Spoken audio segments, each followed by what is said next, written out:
Senator Peters. So we just watched on the video of previously American citizens that were basically being manhandled and pushed and hit and beaten with canisters. We didn't see on the video, but 95% of them, or 90+% of Americans who have seen that video, also shot. Alex Pretti shot 10 times while laying face down in the back by law enforcement officers. And we also know he was basically just holding a phone, being manhandled and shot 10 times. So I just want to confirm with you, filming federal officers on a public street is not illegal, is it, Mr. Scott, Mr. Lyons? Correct. No, sir. He did not, at least looking at the video, all of us who've watched the video, he did not attempt to harm law enforcement. No appearance of that. Is that correct? I don't know what happened once he was on the ground, sir. When he was laying face down with several people With a on top weapon of in him? his waistband initially. And I'm not trying to make excuses. I'm just saying I can't jump to that conclusion because I don't know what happened on the ground. That's why there's an investigation still ongoing. Standing up, I would agree with what you just said.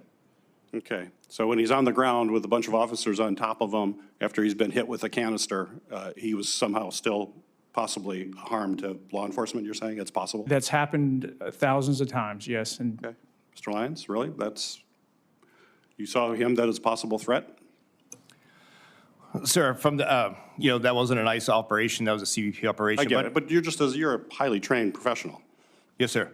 No, obviously, there's not enough evidence to speak to, but that's the best thing about this is the fact that I can speak for ICE, Office of Professional Responsibility, as well as CBPs, that they're the same, that we have to have a full investigation, and it has to come out. Okay. We have to base that training on that. So you have to have a full investigation. What everybody saw in the video, there might be some extenuating circumstances. We just don't know, but the video is very clear. And yet we had the Trump administration claim that he was attempting to inflict mass casualties. You're gonna have to explain how you had that come to that, how the Trump administration came to that conclusion when you can't even come to the conclusion that he may have been resisting when he was laying flat on his back with being beaten. How did they come to the fact that he was going to have those mass casualties? And then, quote, Secretary Noem said he was committing, quote, an act of domestic terrorism. What you saw in the video, is that what you train your officers? Someone laying on the ground, that's an act of domestic terrorism? Commissioner Scott and Acting Lyons, did you provide Secretary Noem with an assessment of what Mr. Pretti was engaged in and that he was engaged in domestic terrorism? Is that why she said that? Is because you told her? That was your belief at that time? Even though you need an awful lot of investigation now to know exactly what happened. Are you the ones that told her that? no, sir. No, sir. Did anyone who reports to either of you provide this assessment to Secretary Noem that this was mass casualty, or he was attempting to inflict mass casualties and domestic terrorism? Did someone in your staff tell her that? Not to my knowledge, sir. No, So sir. why would Secretary Noem, why would she tell the public that this was an act of domestic terrorism when right in the heat of the moment? How would she possibly come to that kind of conclusion to tell the American public that when they're watching this video? I can't speculate on what someone else would say or why, sir. Mr. Lyons? Sir, I can't speculate to what the Secretary thought at that time, sir. So it seems to me a really big question, which means that we have to have Secretary Noem here.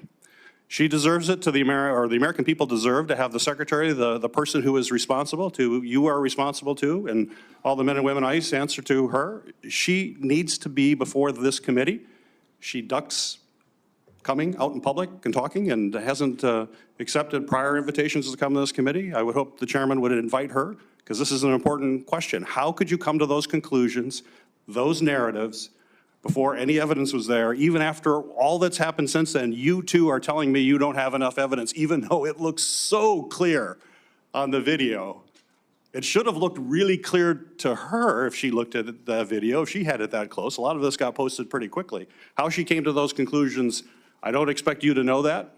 You didn't provide any information to her, which makes me question it even more. If she got no information from you in the chain of command, how would you come up with that kind of narrative if the chain of command wasn't doing it? Acting Director Lyons, we have all seen multiple instances of DHS personnel jumping out of unmarked cars. They will have weapons drawn. They're wearing masks. They don't have clear identification. And this, of course, immediately will escalate an encounter with the public. There's no way around it that that's not escalatory when you see that coming at you. Often these masked individuals are only wearing a sign on their vest that just says police. This is the type of vest that can be easily purchased by anyone and used to basically impersonate an officer.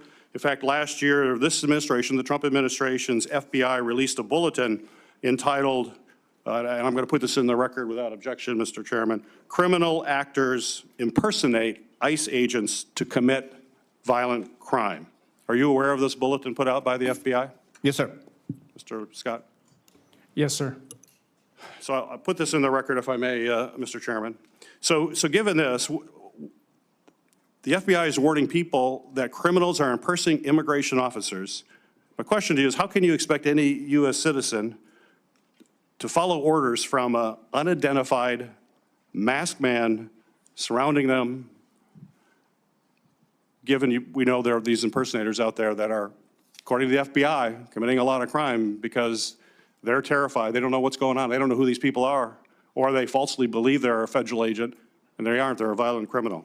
So, I mean, these tactics are causing fear. They're chaos in our communities. It's why we need, I think, to have common sense reforms to rein in these practices. What we're advocating is that the men and women who are federal agents just follow the same rules that our local police follow. Our local police are highly professional. I have the greatest respect for them. They do amazing work and put their life in harm's way regularly, but they have a set of rules that they have to follow. And that's not happening with what we're seeing with both, or with agencies related to the federal government. So I think we should have a legitimate discussion about that safety and reasonable practices going forward. And I would hope that you would support that. Just in general, do you think that you should follow the same rules of those followed by local police in our communities? Is that reasonable, Mr. Scott? I believe you're talking about uniform standards. At CBP, we do. You have to have a name tag. It has to be clearly identified. There are times we've made exceptions on the name tag, and we used a different identifier, but it was an individual identifier so people knew who they were. And all of our agents and officers have to carry their credentials with them and their real badge with them. So all across the board, there are a wide range. We put together a proposal of a wide range of practices that have been adopted by police organizations all across the United States of America. Would you feel comfortable abiding by the same kind of regulations and guidelines that local police follow on a whole host of issues?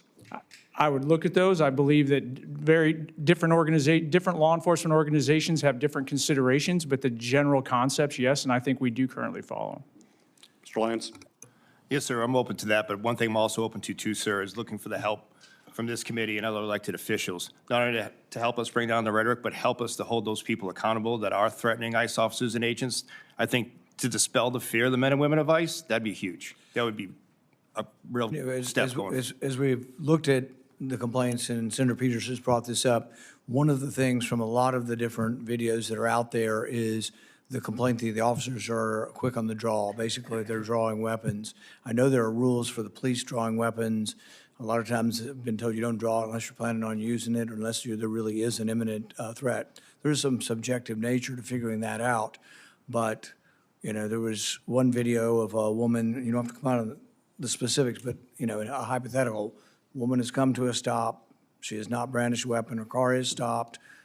The ICE agents get out, all guns drawn. That to me doesn't seem like it would be consistent with your policy. What is the policy on when you draw your weapon? Each of you, Mr. Scott first. Within CBP, when the officer feels there's a threat, but in this specific, like the scenario you outlined, and not that specific, but with the vehicle can and is often used as a weapon.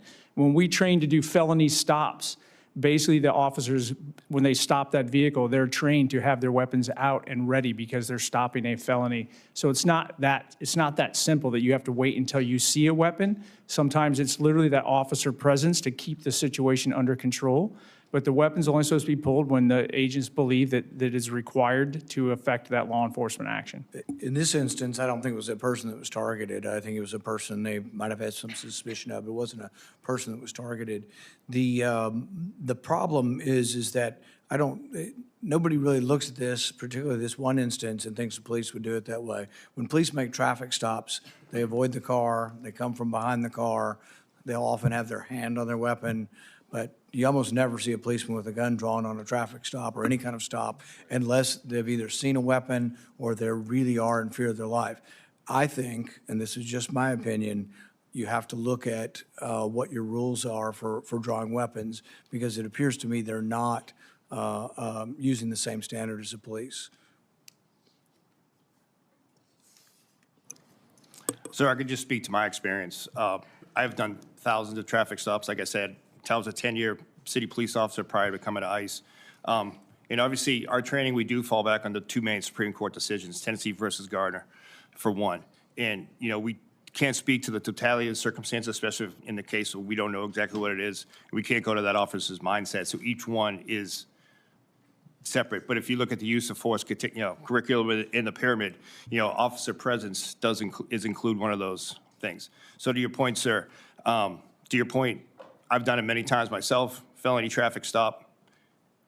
In the case of ICE, oftentimes we do know it's a felon or wanted felon that we're going after. The firearm may be drawn. But again, each case is. I think it does make a difference whether you're stopping a target who's a felon stop versus stopping a random person. In the instance that was displayed recently in the news, I don't believe it was a felony stop. I don't even believe it was a targeted stop. No, sir, that's what I meant, to your point. This, I think, probably was somebody filming that was annoying them or pestering them, and then they went and they followed the person and stopped them. And I think the weapons being drawn was inappropriate, but I would suggest that you need to look at these and you need to look at the policy, because I don't think they're living up to the same standard of the police. I think the police, frankly, are better trained, which is the other complaint that people have had. Have we rushed some of the people into the job, and have we not had adequate training? Senator Langford?